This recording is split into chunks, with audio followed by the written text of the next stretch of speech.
구본철입니다. 오늘 아침에 역시 영종에서 제26차 소각장 반대 그리고 대안을 위한 시위를 했습니다.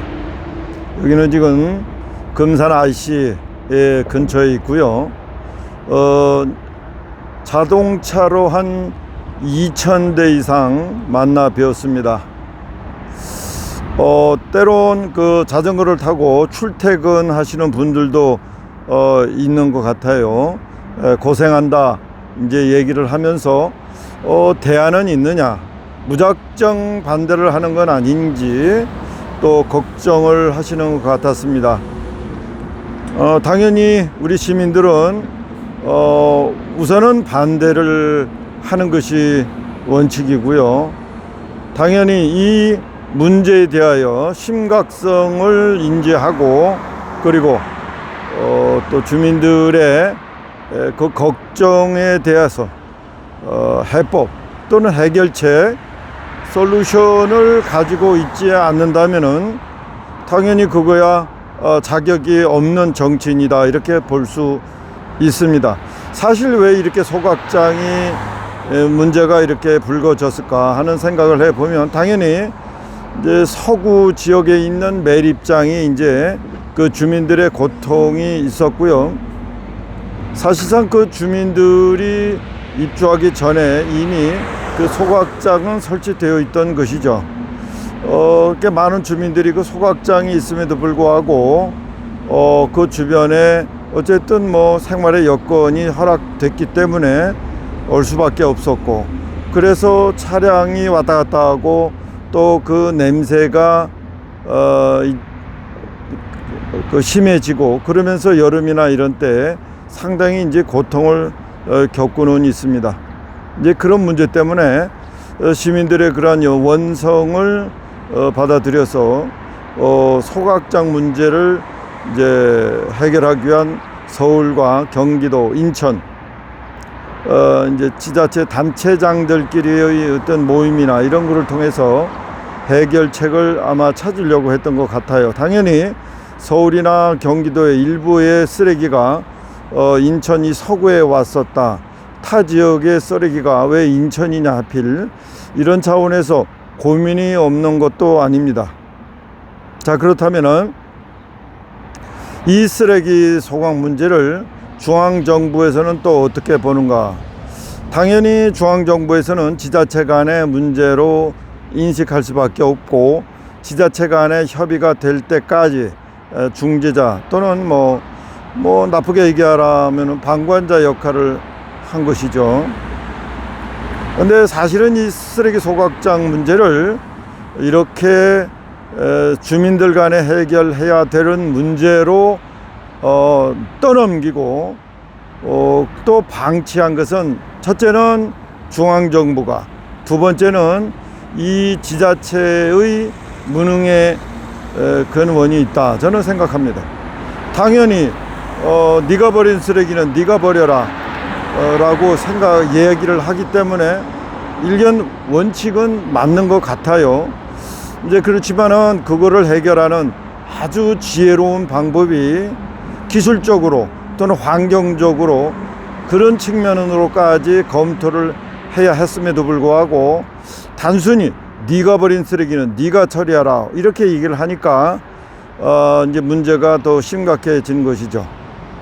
또 하나, 2020년 10월 달인가 7월 달에 관련 이제 시행 규칙, 소위 말해서 폐기물 관리법 시행 규칙이 만들어지고 2025년 말까지, 그러니까 5년 안에 이제 소각장 문제를 해결하라고 하고, 지자체 단체장에게 만일에 이 소각장 문제를 결정짓지 못하고 공사를 시작하지 않는다면은 벌금이나 또는 형사처벌하겠다고 강제 규정을 두는 바람에 당연히 지자체장 측면에서 보면은 밀어붙일 수밖에 없는 것이죠. 자, 이제 그렇다면은 이제 과연 그러한 법이 왜 생겨났고 동기는 뭐고, 아니 그 동기보다도 그 뒤에 숨은 그 속사정은 뭐고, 그러면은 그 법을 정말 지금 이 순간에 실천할 수 있으며, 그렇다면 실천할 수 없다면 대안은 있느냐 하는 것이 지금 현재 우리가 처한 화두입니다. 자, 그렇다면 정치를 하려 하고 또 정치에 몸을 담아 있으면서 국민들의 또는 주민들의 의사를 받아서 수렴해서 문제를 해결하고자 하는 정치인들은 이 문제를 처음서부터 끝까지 팔로우를 해야 되죠. 따라줘야 하고 어떻게 진행되는지를 알아야 합니다. 근데 인천 같은 경우, 특별히 이 영종도 같은 경우에는 이번에 입지선정위원회가 7월 달에 발표하기 이전서부터 박남춘 시장이나 유정복 시장이 60만이 넘는 인구 지역에는 쓰레기 소각장을 설치하지 않겠다라고 아주 노골적으로 정치적인 성향을 드러냈습니다. 어떻게 보면은 인구가 적은 지역에 올 수도 있는 그런 위기감 같은 것을 정치인이나 지자체, 기초지자체 단체장은 느꼈어야 하는 것이죠. 그런 측면에서 보면 일단은 법을 2025년까지 수도권 2천만이 몰려 사는 곳에 수도권에 때려지어라 라고 법을 만든, 또 그 법을 주관했던 인천시장 박남춘, 그리고 정무부 시장이죠. 우리 조택상 위원장은 그 배경을 의심하지 않을 수가 없는 것입니다. 수도권 인천만이 있는 곳에다가 과연 이렇게 태워서 연기를 내뿜는 그런 쓰레기 소각장을 설치할 수 있을까? 일단은 기술적으로 가능한 길인가? 또 그런 소각장을 인구 밀집 지역에 설치할 수 있는가? 이 문제를 검토해야 되는데 비전문가들이다 보니까 그에 대한 심각한 고민을 하지 않은 1차적인 그런 책임이 있습니다. 박남춘, 인천 같은 경우는, 여기 영종 같은 경우에는 조택상 의원, 그 정무부 시장이었잖아요. 두 번째, 이제 그리고 나서 2022년에 지자체 선거가 있었습니다. 당연히 2020년에 이제 법이 또는 관련 시행 규칙이 정해졌다 하더라도 2022년까지 당연히 그 당시의 지자체 단체장은 추진할 건덕지가 없었겠죠. 법은 일단 만들었고 다음에 자기가 당선이 다시 되면은 밀어붙이려고 생각을 했던 것이 아니었나 생각을 합니다. 그런데 정권이 바뀌었죠. 말하자면 민주당에서 인천 같은 경우에 다시 국민의힘으로, 인천 같은 경우는 사실상 매년 매번 이렇게 정권이 바뀌다 보니까 장단점이 분명히 있습니다. 이렇게 나쁜 것은 그때그때 중지시키고 새로운 방향을 모색하는 그런 장점도 있고, 또 좋은 사업들은 또 심지어는 전 정권의 모든 흔적을 지운다는 그런 차원에서 연속적이지 못한 사업도 또 생겨나고 그래요. 그렇지만은 이 소각장 문제는 정권이 바뀐 것이 얼마나 다행인지 모릅니다. 그런데 유정복 시장도 역시 이제 정치인이라 할 수 없이 인구가 적은 영종도에 아마 몰아붙인 것 같아요. 결론은 그렇습니다. 그렇다면은 그런 여간의 사정을 충분히 인천시에서 진행하고 있음에도 불구하고 현재 여기에 있는 현역 국회의원 배준영 국회의원은 물론 자기가 그 입지선정위원회가 비밀리에 진행된다는 것을 미리 본인만이 먼저 알았다고 그래요. 당연히 알아야 되고요. 그런 일이 벌어지지 않도록 사전에 인천시와 협조 관계가 잘 이루어져야 합니다. 근데 이 내용으로 보면은 이 영종도에 이렇게 소각장이 불거지게 된 이 사정을 들여다보면은 당연히 인천시와 우리 영종을 대표하는 국회의원 간의 커넥션이 그렇게 원만하게 이루어지고 있지 않은 것 같습니다. 자, 이런 상황에서 이제 다 정리가 된 거죠. 자, 문제는 불거졌고요. 첫째, 수도권의 소각장은 안 된다라고 하는 대원칙이죠. 왜냐? 2천만이 몰려 사는 이곳에 소각장을 지을 수는 없는 것이죠. 두 번째, 영종도는 잘못 선정되었다. 당연히 잘못 선정되었습니다. 지금도 소각장이 있어요. 보니까는 여기서 가까운 지역에 공항공사에서 나오는 쓰레기들 이런 것들을 태우는 소각장을 지었어요. 당연히 소각장이다 원전이다 이런 것들은 주민의 수용성, 주민이 환영해 줘야 돼요. 근데 그런 거 허락 없이 마음대로 지금 이 영종도에 소각장을 지었습니다. 아주 뭐 소규모 양이라고 하지만 가까이 가면 냄새가 나는 건 뭐 분명합니다. 자, 그렇다면은 아까 어떤 자전거를 타고 가시는 분이 저한테 그런 질문을 하셨습니다. 대안을 가지고 반대하는 것이냐고. 이게 그렇습니다. 대안이 있어야 되죠. 아까 말씀드린 첫째, 수도권의 소각장은 안 된다. 인구 밀집 지역에 지을 수 없다. 두 번째, 영종도에 안 됩니다. 세 번째, 쓰레기는 소각하는 것이 아니다. 쓰레기 소각하는 거 아니에요. 아무리 좋은 필터링 기술이 있다 하더라도 다이옥신이다 벤조피렌 같은 발암물질은 나오는 건 너무나 당연합니다. 따라서 쓰레기는 소각하는 것이 아니다.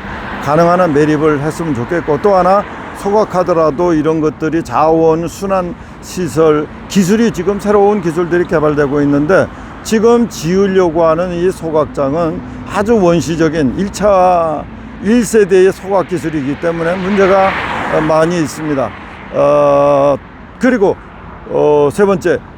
네 번째, 소각장을 여기저기 수도권에 분산하다 보니까 이 소각장은 누가 관리를 해야 되고, 심지어는 그 소각 굴뚝에서 나오는 연기에 의해서 매연 또는 오염물질이 나오더라도 이게 뭐 기준치 이하나 또는 몇 번 걸리면 사실상 그걸 중지시켜야 되는데 중지할 수 없으니까 그대로 이제 과태료를 내고 소각을 그냥 소각장을 운영하도록 허락하는 것 같아요.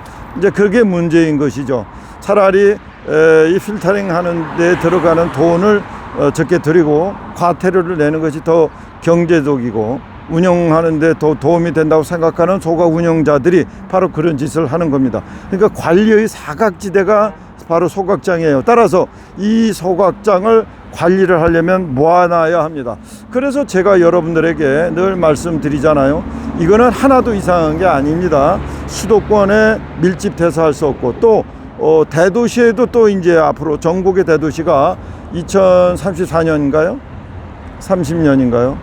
한번 봐야 되는데 2030년까지 또 거기도 해결해야 돼. 발등에 불이 떨어질 수밖에 없는 것이죠. 다 그러면 대도시와 수도권의 인구가 3,700만 명이 돼요. 70%가 되고, 이제 일본 같은 경우에는 인구 집중도가 80%라고 그러잖아요. 그러니까 80% 인구가 이제 대도시와 수도권에 몰려 사니까 이 소각장 문제를 거기다 지을 수 없고, 따라서 우리나라 같은 경우는 인구가 비어있는 지역이 많이 있어요. 제가 그래서 수도권의 소각장, 대도시의 소각장을 몰려서 지을 수 있도록 하는 그 지역을 제가 새만금으로 여러분들에게 발표를 했고요. 이 새만금에다가 짓도록 하는 것입니다. 8,500만 평이 지금 놀고 있잖아요. 여기에 여의도의 20배인 5천만 평에다가 소각장을 짓고 이거를 모아놔야 돼요. 그리고 최신 기술을 계속해서 속속 개발하고요. 또 하나 그게 R&D 단지도 그 안에 넣고 해야 된다는 것이, 그래야 관리를 할 수 있는 겁니다. 누군가가 총체적으로 이렇게 여기저기 분산을 해 놓으면 소각장을 관리할 수 없다는 뜻입니다. 자, 그렇다면은 그렇게 했을 경우엔 당연히 그러면 전라북도 주민들은 반대하겠죠. 그러니까 그에 대한 기술적인 상황, 즉 새만금 5천만 평에다 설치하고 그 주변에 멀리 뭐 몇십 킬로 떨어져 있는 주민들은 사실은 영향이 없어요. 뭐 이론적으로 7, 8킬로까지 이제 소각에서 나오는 오염물질이 날아가고 그게 내려앉는다고 하니까 결국은 소각장 자원순환시설이라고 우리가 좀 새롭게 명명을 한다면 그것을 집중해서 관리를 하자. 그런 지역은 일단은 대한민국에 새만금 같은 곳만은 없다. 그래서 제가 그러면 그 쓰레기들은 다 어떻게 이동할 거냐. 당연히 지금 철로를 건설하고 그것도 군데군데 집화 시설을 놓고 그것을 이제 새만금으로 이전하면 되는 겁니다. 그래서 총괄 관리하면 되는 것이죠. 자, 그때까지 새만금에 설치하고 좋은 기술을 더욱 개발할 때까지 서구에 있는 이제 매립장 이거 잘하면 지금 뭐 봉투값도 좀 올리고 그러면 쓰레기를 상당히 줄일 수 있어요.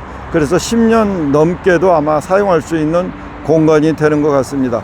그때까지 우리가 시간을 가지고 기술도 개발하고 또 지역적으로 환경적으로 완벽한 세계 최고의 쓰레기 소각을 처리하거나 자원을 순환하는 기술을 개발하는 그야말로 모범국으로서 거듭날 수 있는, 발전할 수 있는 절호의 기회다, 이렇게 여러분들에게 말씀드리고, 위기는 곧 기회다, 이렇게 말씀드립니다. 따라서 우리 영종도의 쓰레기 소각장은 일체 들어올 수 없고, 또 기존에 있는 소각장조차도 내보내겠다, 이 말씀을 분명하게 드리면서 오늘 제 26차 이 영종도 그리고 이 금산 IC 쪽 시위를 마치겠습니다. 감사합니다.